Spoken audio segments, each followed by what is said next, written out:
Student welcome back to my YouTube channel learning zone. आज इस short सी video में मैथ का और फिजिक्स का एक छोटा सा बेसिक कॉन्सेप्ट सीखेंगे कि किसी भी नंबर्स को स्टैंडर्ड फॉर्म से साइंटिफिक नोटेशन में कैसे कन्वर्ट करते हैं और साइंटिफिक नोटेशन से स्टैंडर्ड फॉर्म में कैसे कन्वर्ट करते हैं। ये मैथ के अंदर भी कॉन्सेप्ट यूज होता है और फिजिक्स के अंदर भी कॉन्सेप्ट ये यूज होता है, इसलिए आप इसको जरा अच्छे तरीके से समझें ताकि आपका ये कॉन्सेप्ट क्लियर हो जाए।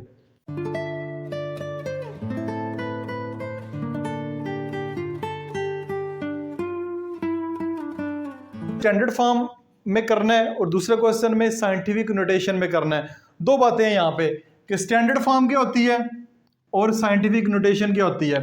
ये जो नंबर लिखा हुआ है ये साइंटिफिक नोटेशन में लिखा हुआ है। स्टैंडर्ड फॉर्म क्या होती है, ये जर्नल स्टैंडर्ड फॉर्म होती है 7 8 2 3 4 2 0। ये एक स्टैंडर्ड फॉर्म है, जिस तरह हम ऑलरेडी पहले नंबर लिखते आ रहे हैं वो स्टैंडर्ड फॉर्म में होती है। ये साइंटिफिक नोटेशन है। अब इन दोनों में फर्क क्या है? इन दोनों में फर्क जो है वो क्या है? फर्क ये है कि छोटे मोटे नंबर तो हम लिख लेते हैं, ये छोटा सा नंबर है इसको हमने लिख लिया, पढ़ा भी जा सकता है। लेकिन कुछ नंबर जो है वो बहुत बड़े होते हैं, जैसे कि जमीन से सूरज का फासला कई हजार लाख किलोमीटर है, तो उसको अगर बताना पड़ेगा जमीन से सूरज का फासला कितना है तो आप ऐसे नहीं करेंगे इतने खरब, इतने करोड़, इतने लाख किलोमीटर। ठीक है, जस्ट आप एक नंबर की शक्ल में उसको बता देंगे कि ये है। या छोटे से छोटा यानी रेड ब्लड सेल का साइज कितना है, जो आपकी बॉडी में रेड ब्लड सेल है उसका साइज कितना है, वो इतना छोटा है कि उसको हम बता नहीं सकते। ठीक है, तो वो उसको भी फिर साइंटिफिक नोटेशन में कन्वर्ट करके बताया जाता है। तो बहुत बड़े नंबर, बहुत ज्यादा बड़े नंबर और बहुत छोटे छोटे नंबर को एक्सप्रेस करने का जो तरीका है वो है साइंटिफिक नोटेशन। जैसा कि ये नंबर लिखा हुआ है, तो आपने इस क्वेश्चन में स्टैंडर्ड फॉर्म में नंबर दिए गए हैं, उनको साइंटिफिक नोटेशन में करना है। फिर आपको नंबर जो है साइंटिफिक नोटेशन, फिर आपको स्टैंडर्ड फॉर्म में दिए जाएंगे, उनको साइंटिफिक नोटेशन में करना है। क्वेश्चन नंबर 2 पहले होना चाहिए था, क्वेश्चन नंबर 1 बाद में होना चाहिए था। बहरहाल जैसे आपके बुक में है ये नंबर है, ये साइंटिफिक नोटेशन में है। जैसे ही नंबर 10 की पावर -7 -3 कोई भी 10 की पावर में लिखा होगा वो समझ लें कि वो साइंटिफिक नोटेशन में लिखा हुआ है, उसको अपने स्टैंडर्ड फॉर्म में करना है। अब इसको करने का तरीका क्या है, इसको एक तरीकाकार है, उसको आप समझ लें, फिर आप इजीली बाकी क्वेश्चन सॉल्व कर लेंगे। तरीकाकार ये है 5.18 मल्टीप्लाई बाय 10 की पावर 7। 10 की पावर 7 से क्या मुराद है? 10 की पावर 7 से मुराद है 10 जो है वो 7 दफा मल्टीप्लाई हो रहा है।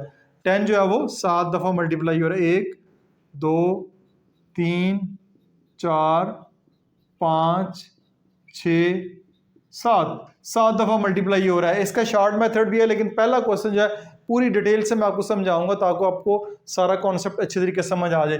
1 2 3 4 5 6, 1 2 3 4 5 6 7, ठीक हो गया, 7 दफा लिख दिया हमने 5.18। अब 10 को इसको अगर 7 दफा मल्टीप्लाई करेंगे, इसको 7 दफा अगर मल्टीप्लाई करेंगे तो क्या आंसर आएगा? आंसर आएगा 1, आगे 7 जीरो लगा दें, 1 2 3 4 5 6 7, 1 2 3 4 5 6 7, ठीक हो गया। यही आंसर आएगा। बेशक मल्टीप्लाई करके भी देख लें, ये मल्टीप्लाई करने से भी यही आएगा। 1 1 ज़र 1 ही होता है।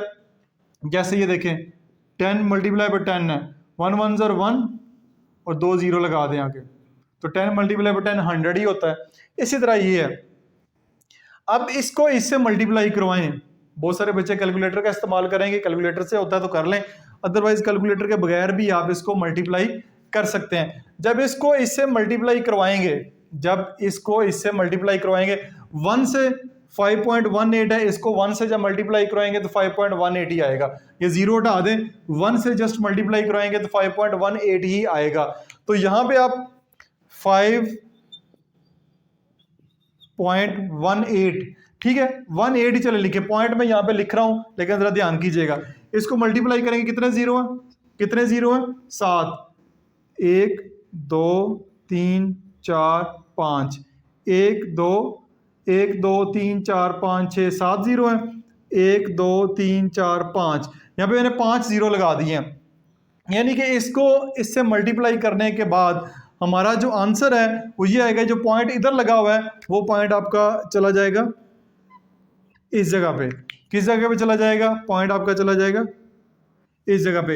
यानी अब देखें पॉइंट कितने डिजिट मूव किया है, पॉइंट कितने डिजिट राइट साइड पे मूव किया है, 1 2 3 4 5 6 7, कितने जीरो हैं, 7 जीरो हैं। तो डेसिमल यहाँ से जब इसको इससे मल्टीप्लाई करवाएंगे, डेसिमल यहाँ से 1 से कोई फर्क नहीं पड़ेगा, वो 5.180 यही रहेगा। जीरो का देखना, जीरो 7 है तो 7 डिजिट जो है डेसिमल मूव कर जाएगा, 1 2 3 4 5 6 7।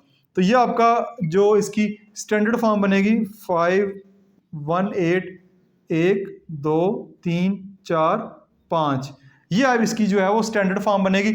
यहाँ पे ये पॉइंट लगा हुआ है, यहाँ पे ये डेसिमल मौजूद है, लेकिन ये वाला डेसिमल जो है वो लिखने की कोई ज़रूरत नहीं, इसके बाद जीरो है तो लिखने की कोई ज़रूरत नहीं। तो ये इसकी जो है वो स्टैंडर्ड फॉर्म बन गई है, ये इसकी स्टैंडर्ड फॉर्म बन गई। अगर आपको समझ आ गई है बहुत अच्छी बात है, नहीं समझ आई एक दो और क्वेश्चन सॉल्व करेंगे तो आपको बेहतर तरीके से फिर समझ आ जाएगी। बहरहाल ये इसकी साइंटिफिक नोटेशन है, ये साइंटिफिक नोटेशन है, ये इसकी जो है वो स्टैंडर्ड फॉर्म है। आज क्वेश्चन नंबर 2 की तरफ। क्वेश्चन नंबर 2 में express each number in scientific notation. अब आपको ये नंबर स्टैंडर्ड फॉर्म में दिए हुए हैं, जैसे हमने क्वेश्चन 1 में किया है, स्टैंडर्ड फॉर्म में करना था। अब ये नंबर स्टैंडर्ड फॉर्म में दिए हुए हैं, इनको साइंटिफिक नोटेशन में कन्वर्ट करना है। अब देखें यहाँ पे डेसिमल आपको कहीं भी नजर नहीं आ रहा है, यहाँ पे नजर आ रहा है, इसका डेसिमल भी यहाँ पे मौजूद है, इसका डेसिमल भी यहाँ पे मौजूद है, वो आप बेशक लगा लें, अपनी आसानी के लिए लगा लेते हैं। ठीक है, जैसे ये 10 है, ये क्या है 10 है, 10 के बाद अगर यहाँ पे डेसिमल लगा के मैं 0 लगा दूं तो क्या है, तब भी ये 10 ही रहेगा, तब भी ये 10 ही रहेगा, कोई फर्क नहीं पड़ेगा इसका डेसिमल लगाने से। इसके आखिर पे डेसिमल होता है इसलिए डेसिमल नहीं लगाते। जैसे आपने पढ़ा होगा x है तो x के साथ 1 जो है वो होता है, x के साथ जो 1 है वो कोफिशिएंट होता है, हम लिखते नहीं है।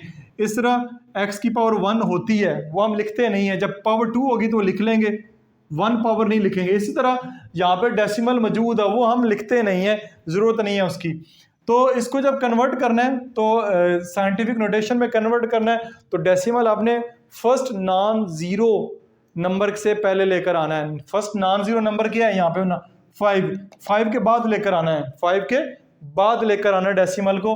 तो कैसे लेकर आएंगे, डेसिमल यहाँ से उठेगा 1 2 3 4 5 6, ये आ गया डेसिमल, यहाँ पे डेसिमल आ गया, यहाँ पे आ गया डेसिमल, यहाँ पे आ गया, यहाँ से उठ के यहाँ पे 1 2 3 4 5 6 मल्टीप्लाई बाय 10 की पावर 6।